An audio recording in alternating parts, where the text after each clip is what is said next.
fruitful. For that, let's turn over to Ambassador Yusuf Maitama Sule to give us an insight into who the man Sardauna was. Yes, he was a leader, a true leader with all the qualities of leadership.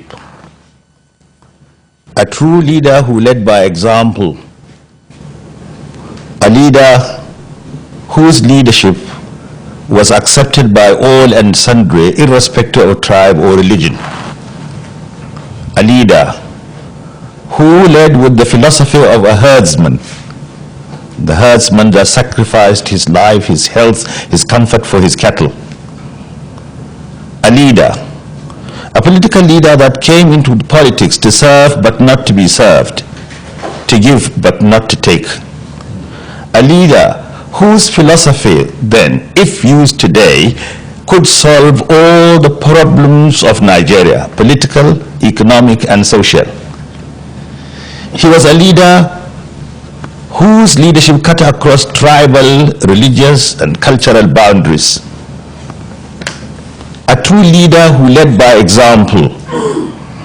A leader who believed in division of responsibility. He believed that some people are destined to be rulers, some are destined to be workers, some are destined to be this or that, and each has to keep to his own sphere of responsibility. He used to tell us in those days, and that was what made him great, that you cannot do two things at the same time. Any of my ministers that wants to go into business should resign his appointment. I will encourage him. But you cannot do two things at the same time. You cannot be a minister and a businessman at the same time. That was Sardauna, a leader who studied the problems of his own people and worked to solve those problems. Yes, that was Sardauna. His greatest achievement is something that we should learn today. Sardauna, under his leadership, had all northern Nigeria, all the tribes of northern Nigeria united. There was no question of religion or tribe or status. No.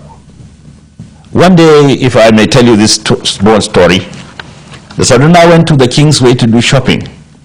He met some students and he asked them what they were doing. They said they were window shopping. Then he said, let each one of you go and pick one item, I will pay. They did. And he asked his servant to go and settle the bill.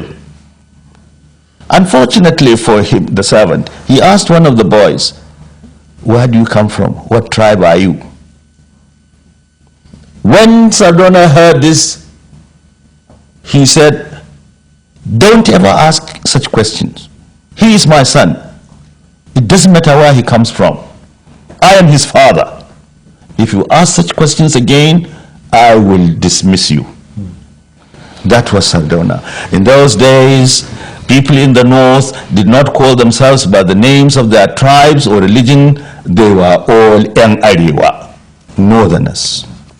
Right. That was the Sardauna. Right. A great leader. What happened along the lines?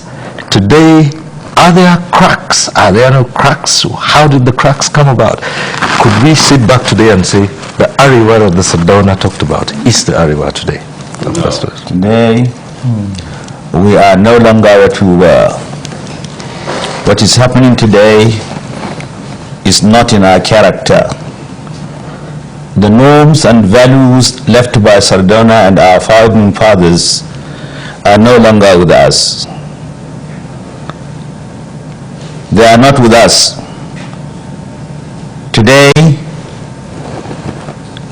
as I have often described the situation, the institution of family has broken down. Respect for elders and constituted authority, which used to be our cardinal principle in our society, is now at its lowest ebb.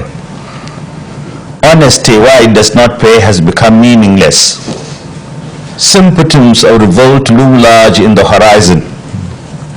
In short, there is meaninglessness in philosophy, insecurity in polity, chaos in politics, immorality in society, corruption in economy, frustration in art, and lack of creativity in literature. This is not what the North used to be, or Nigeria as a whole. Ours was a decent country whose leaders respected one another in spite of their political differences. Ours was a society that was morally sound.